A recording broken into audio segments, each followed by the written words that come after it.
Comment créer ce casque spartiate dans FreeCAD avec l'atelier Curve? L'atelier Curve permet vraiment de réaliser des choses totalement impossibles avec les autres ateliers. Des surfaces improbables, des courbes en 3 dimensions, des courbes projetées, des courbes de continuité. Alors ici vous voyez les courbes en 3 dimensions, ici les courbes projetées, ici les courbes de continuité, et peut couper des surfaces, projeter des courbes, peut placer du texte, créer des surfaces entre deux rails, créer des surfaces avec des maillages, avec Gordon Surface, plier ici des surfaces entre deux autres surfaces. Ici, il dispose d'une fonction rotation sweep qui permet de faire à partir d'un profil et de plusieurs limites jusqu'à un point une surface comme celle-ci. Et ceci n'est absolument pas circulaire hein, quand on regarde bien. Elle a une forme d'œuf. Et pour finir, de créer des solides avec paramétrique solide. Alors ce cas, c'est réalisé conjointement avec l'atelier Part et aussi avec l'atelier Surface pour ces surfaces-là. Vous trouverez en description de cette vidéo des modèles qui vous permettent de construire votre casque. Un modèle barbu avec un buste et un modèle chauve bien défini mais sans buste. Voilà. Et en lien, vous trouverez aussi le lion qui a servi de motif au casque. Et ici, des vues du modèle barbu ou du modèle chauve qui vous permettent de créer votre casque. Pour modeler ce casque, il est préférable d'avoir des modèles ou alors une photo de profil et de face avec un double décimètre. Alors, j'ai mis en lien en description un modèle barbu ici et un modèle chauve. Les deux ont des avantages et des inconvénients. Le modèle chauve, vous allez le voir, il a un souci, c'est qu'il a les oreilles un peu décollées et que quand on lui met le casque, eh bien ses oreilles ne sont pas rétractibles. C'est juste son seul problème, à part le fait qu'il n'y ait pas de buste. Et le modèle barbu est beaucoup moins bien défini. Par contre, il a un buste. Vous voyez ? Et on peut voir si le casque protège bien la gorge, la nuque, etc. Alors, autrement, vous pouvez vous aider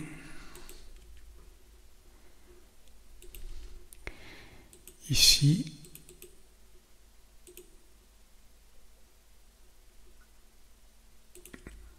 d'un cube de positionnement. Ce cube vous permettra de placer vos photos ou autres modèles que vous trouverez sur le net. Alors ce cube a des dimensions ici de 170, 210 et 250 et centré à peu près sur la moitié des dimensions, sauf en Z à moins 50. Et donc si on regarde notre modèle barbu, vous voyez qu'il s'encastre parfaitement. Ici, la même chose avec le modèle chauve. Alors, si vous allez prendre des modèles humains sur Internet, il vous faudra les importer, ici en importer, et leur donner une dimension. Vous sélectionnez le modèle, et ici, vous mettez à l'échelle jusqu'à ce qu'il rentre bien dans le cube. Une fois que votre modèle est apporté, il est important ici en vue de mettre à false l'option sélectable. Et vous pouvez aussi demander une apparence. L'apparence vous permettra, surtout ici, de mettre les lignes en transparence.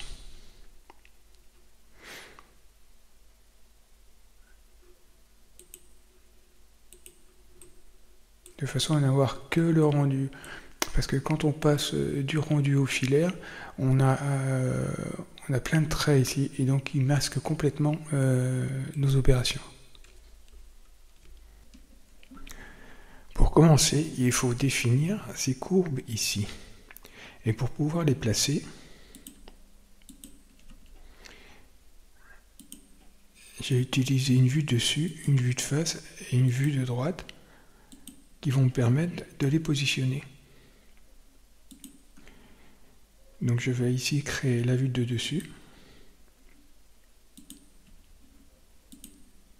Alors en part, vous l'avez ici. Ici à 80 de haut.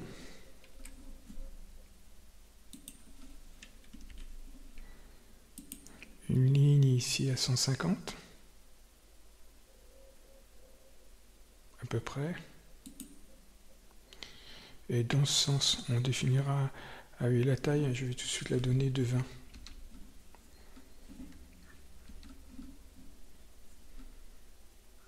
Et l'orientation horizontale. Ici à 110. Toujours de 20.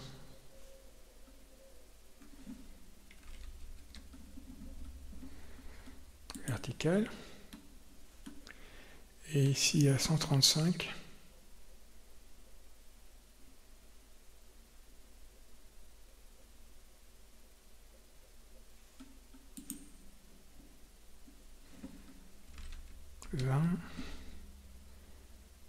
Horizontale.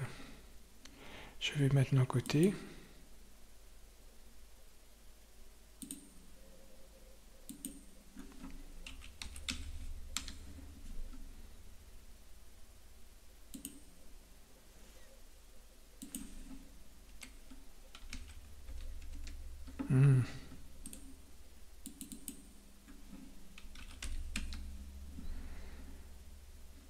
Et la dernière,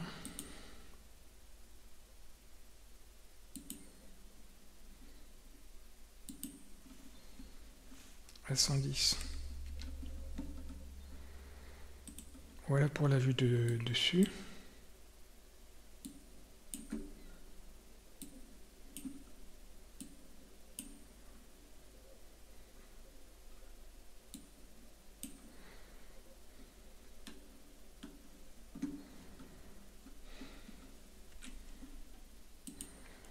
Je ferme et je vais ici la renommer.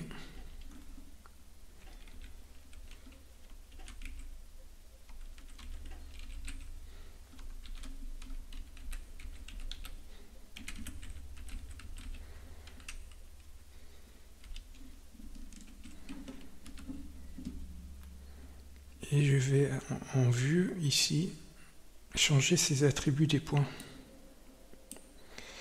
Et les points ici, je vais leur donner une couleur rouge pour les différencier des autres vues. Et je vais leur donner une taille de 10 pour pouvoir les sélectionner facilement.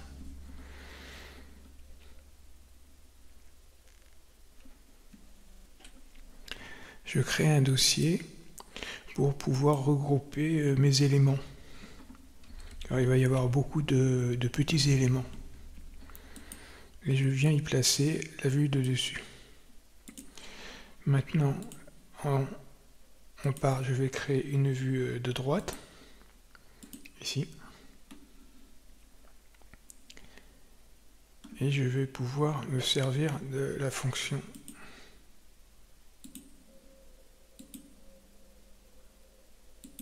voilà. Normalement, il m'a créé les points externes, voilà, c'est fait. Je dois créer ici à 235 deux traits qui vont partir des deux côtés. Alors je vais toujours donner 20, et ici les degrés, et ici pareil, 20 et les degrés. Voilà. Et je vais lui donner la hauteur donc de 235. Et ici je vais créer des lignes, toujours de 20.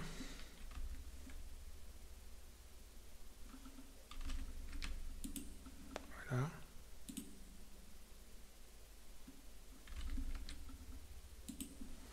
Voilà, j'en ai terminé. Donc ici on doit être à 150 normalement, ici à 135 et ici à 235. Voilà. Je sors et en vue je vais ici changer la ligne des points, la taille des points. Donc je vais lui donner 10 et je vais le mettre en jaune. Alors je l'ai renommé vue de droit de positionnement et je vais maintenant faire la dernière vue. Je crée donc la dernière vue, c'est-à-dire la vue de face. Ici, étant donné qu'ils sont tous déjà positionnés, il n'y aura pas grand-chose à faire.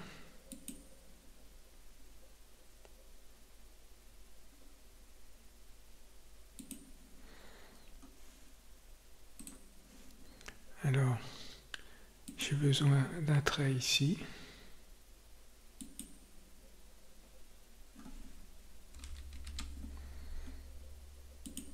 Voilà, et d'un autre ici.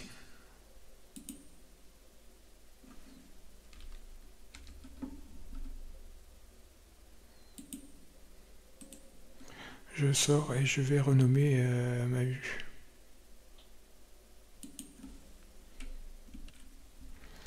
Et ici, je vais encore à nouveau changer la taille des points et la couleur pour les distinguer des autres faces. Et je vais la mettre en vert. Et là, on peut voir la différence entre les faces. Pour placer les vues, je choisis ici un des modèles et je les fais glisser. Je vais m'occuper d'abord de la vue de droite, donc je vais masquer les deux autres. Et ici, je double-clique sur la vue de droite et je lui dis de se placer ici en YZ. Je vais faire la même chose ici sur ma vue. Et la première des choses que je dois faire, c'est ici calibrer mon image. Donc je la calibre. Ici, j'ai 285. Je vais encore agrandir peut-être. Voilà.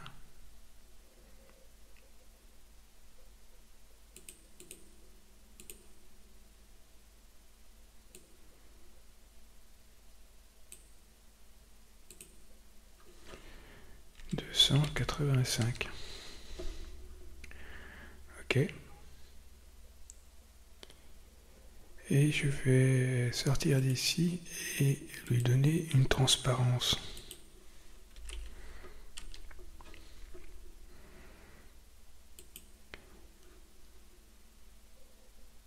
Et je peux la déplacer.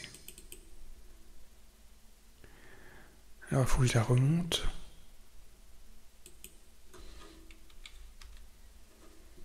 Encore un peu. On peut voir qu'il est facile de juxtaposer ici les points.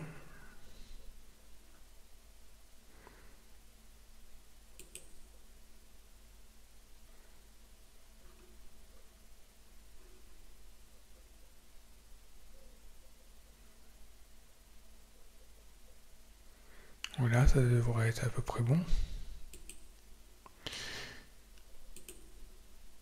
Si je sélectionne mon modèle barbu, je vois que je suis pas loin d'être au bon endroit. Je vais répéter la même opération pour chaque vue.